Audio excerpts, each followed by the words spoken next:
Élisabeth Báthory est considérée comme l'une des femmes les plus sadiques de l'histoire.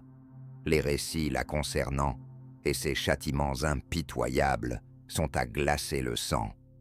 Cette meurtrière, en série, ou à aspirer l'essence de chaque individu qu'elle croisait, agissant tel un vampire qui prenait un plaisir particulier à tourmenter des innocents. Pourquoi s'en prenait-elle spécifiquement aux femmes et aux enfants? Quel type de souffrance leur imposait-elle avant de les tuer? En 1560, Élisabeth Báthory voit le jour en Hongrie, fille de la baronne Anna Báthory et de György Báthory, le sixième du nom. La famille Báthory avait pour coutume de marier ses membres entre eux, ce qui a engendré divers troubles génétiques et maladies mentales au sein de leur lignée. Élisabeth souffrait déjà d'épilepsie et de migraine à l'âge de 4 ans. À 6 ans, elle commença à assister à des exécutions publiques. Une fois, un gitan fut battu et cousu dans le ventre d'un cheval pour avoir enlevé des enfants. Élisabeth observa cet acte terrifiant avec une curiosité mêlée de joie. En 1574, Élisabeth donna naissance à un enfant d'une liaison avec un paysan.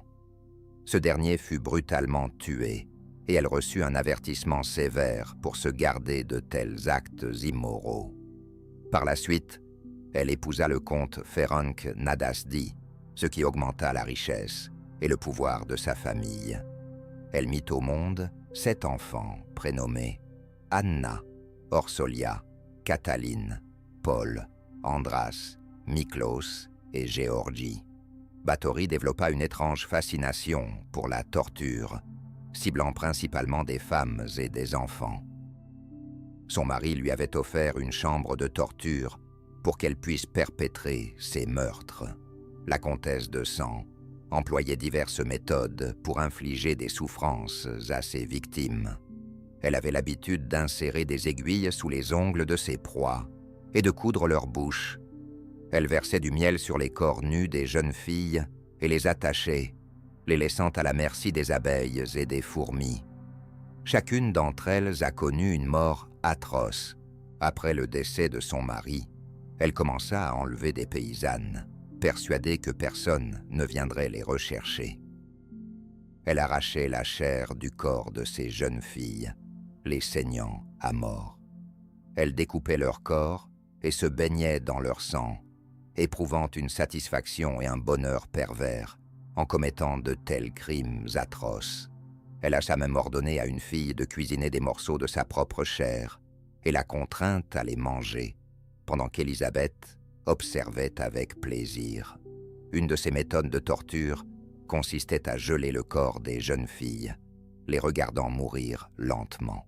Elle découpait aussi leurs corps et les suspendait au plafond, brûlant le visage des jolies servantes tout en leur appliquant des pièces de fer chaud. Elle faisait différentes incisions sur leur corps, les laissant saigner à mort sans montrer la moindre pitié ni affection. Bien qu'elle soit mère, elle torturait ces jeunes filles jusqu'à ce qu'elles meurent. Elle coupait même leurs petits doigts, se moquant d'elles pendant qu'elles pleuraient de douleur. Sa famille jouait un rôle influent, et la plupart de ses crimes restèrent dans l'ombre. En 1610, Élisabeth commença à désirer le sang des jeunes filles nobles, les enlevant pour les enfermer dans sa chambre de torture. Cela suscita la colère des nobles locaux, et leurs préoccupations furent entendues par le roi Mathias. Báthory avait quelques complices qui l'aidèrent à commettre ces meurtres.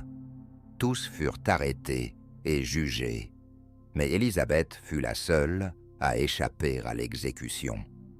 Elle fut enfermée dans une pièce isolée du château, plongée dans l'obscurité, avec des repas et de l'eau apportés à intervalles réguliers. Elle n'était pas autorisée à sortir. Une fente permettait le passage de l'air. Après quelques années, Báthory décéda. Sa mort ne pouvait en aucun cas égaler la torture qu'elle infligeait aux jeunes femmes et aux filles. Ces actes ont profondément affecté de nombreuses familles qui ont perdu leurs proches. On lui a offert de nombreuses chances de se réformer, mais elle a choisi la violence. Beaucoup pensent qu'Élisabeth a commis tous ces crimes dans le but de se baigner dans le sang des jeunes filles. Selon son mode d'enlèvement, elle choisissait des jeunes femmes et des filles en pleine jeunesse. Peut-être qu'Élisabeth croyait qu'en se plongeant dans le sang de ses filles, elle pourrait retrouver sa beauté perdue. Avez-vous vu le film intitulé Dracula?